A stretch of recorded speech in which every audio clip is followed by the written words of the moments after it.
Hey everyone! Be sure to subscribe to my channel and click the bell. Ripple has reported a nearly 100% increase in XRP sales for the first quarter of 2021 despite its ongoing legal battle with the U.S. Securities Exchange Commission.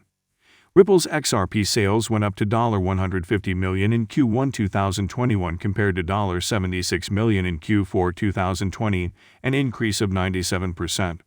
Ripple said its on-demand liquidity service contributed to the jump. ODL helps Ripple clients to settle cross-border payments via XRP without pre-funding. Ripple said it saw deeper engagement from key ODL customers in the first quarter. For over a year, Ripple has not sold XRP programmatically. The surge in XRP sales comes despite Ripple's ongoing legal fight with the SEC. Last December, the agency sued Ripple and two of its executives, CEO Brad Garlinghouse and Chairman Chris Larsen, alleging that they illegally raised over $1.3 billion selling XRP, an unregistered security. Ripple is defending itself and says the lawsuit has caused havoc for U.S. XRP holders, developers, and small businesses that use and rely on XRP and the XRP ledger. SBI Ripple Asia, a joint venture between SBI Holdings and Ripple, has introduced Cambodia's first international remittance service that uses blockchain rails. After testing with SBI Our Bank, a subsidiary of Japan-based SBI Holdings, the initiative was approved by the National Bank of Cambodia, according to an announcement Friday. SBI Ripple Asia already has a blockchain-based payments agreement with TP Bank in Vietnam. The two partnerships will deliver the money transfer service using RippleNet, Ripple's distributed ledger-based payments network. The service is said to offer real-time payments with low fees. SBI Ripple Asia further said it will work with Ripple to offer such services for institutions in the U.S. It would appear that the initial coin offering class action ship has sailed, without a lot of damage suffered by the defendants, but with some pretty interesting takeaways to consider. Last year, I wrote about the 11 class actions that were filed in the Southern District of New York against 4 crypto asset exchanges and 7 digital token issuers. The gist of those cases was that the defendants offered and sold unregistered securities in violation of state and federal securities laws. The alleged activities that gave rise to the complaints took place in 2017 and 2018. The defendants offered several grounds for dismissal, including that the claims were time-barred due to the 1-year statute of limitations on claims arising from issuing and selling unregistered securities. In the last few months, 2 of the lawsuits BitBox and B Protocol Foundation Banker were dismissed, while 5 others QuantStamp, Status Research, Civic Technologies, HDR Global Trading BitMEX, and KDEX, Kyber Network, were voluntarily dismissed.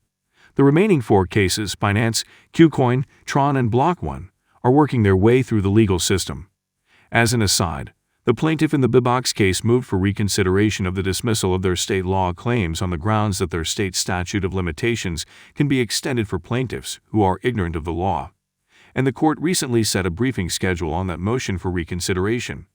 Kevin Saidkai, a litigation partner at Schiff Harden, who represented defendants in one of cases that was voluntarily dismissed, explains that in the 2 cases that were dismissed, the plaintiffs sought to extend the statute of limitations by alleging that they couldn't have known the token was a security before April 3, 2019, the date on which the Framework for Investment Contract Analysis of Digital Assets was issued by staff at the Securities and Exchange Commission, SEC.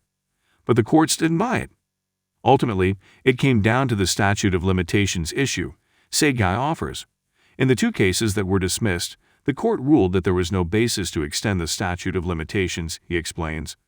That is probably why the other 5 cases were voluntarily dismissed, he continues.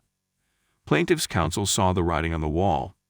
As to the 4 cases that are still active, there are additional claims and/or allegations of trading within a year of when they filed suit, according to Saidkai. So the same statute of limitations defense might not be grounds for a complete dismissal at the pleading stage. With respect to the 2 cases that were dismissed in B Protocol Foundation, the court found that the plaintiff had failed to allege an actual injury resulting from his purchase of the BNT digital coin, and failed to allege a causal connection between his alleged injury and the defendant's crypto offering from 2 years earlier. The court also refused to find that it had personal jurisdiction over the defendants, the Swiss-based organization that issued the tokens, and the individual defendants, officers of the issuer, who are citizens of Israel. And in BitBox, the court found that the plaintiff did not have standing with respect to claims pertaining to 5 of the 6 tokens described in the complaint because he had never purchased those tokens. Significantly, the court refused to impute to those 5 tokens the core features of the BIX token, and therefore, all of the claims related to those 5 tokens were dismissed. As to the claims pertaining to the remaining BIX token, the court found that those claims were time-barred, and so the entire complaint was dismissed. Taken together, the Protocol Foundation and in RIPPLE demonstrate that the securities laws should be construed narrowly when it comes to private plaintiffs. With a private cause of action, the courts require an actual injury and actual causation. There must be a real connection between the U.S. and the token sale, as well as the defendants. But it is a completely different standard when the Securities and Exchange Commission, SEC, is the plaintiff, such as in the enforcement actions brought by the SEC against Ripple Labs and Elbri. The SEC does not need to show reliance or injury, explained Said Kai. They just need to show a violation. Further, the SEC asserts jurisdiction over any violation that has substantial conduct or significant effects in the U.S. According to Said Kai, for private plaintiffs, it is limited to domestic transactions. What's more, when the SEC is the plaintiff, it has 5 years to bring a cause of action, he explains, and potentially longer for some kinds of relief. With the dismissal of the class action lawsuits raising questions about the application of securities laws to sales of digital assets, observers are now looking even more closely to the SEC case against Ripple Labs, says Louis Cohen, co-founder DLX Law. Thanks for watching, guys. Chris Grisanti, Chief Equity Strategist at MAI Capital Management. Also, Robert Teeter, Managing Director and the Head of Investment Policy and Strategy at Silvercrest Asset Management as well. Gentlemen, thank you very much. Chris, we'll begin with you. What is it about today's jobs report that sticks out the most in your mind, and does it change your investment thesis? Sure, Dom, thanks. It's nice to be with you again. I'd say 2 things are important about this jobs report. It shows that the consensus idea that there will certainly be large growth ahead and will last for a long time might be flawed in 2 ways. First, it may be less reliable.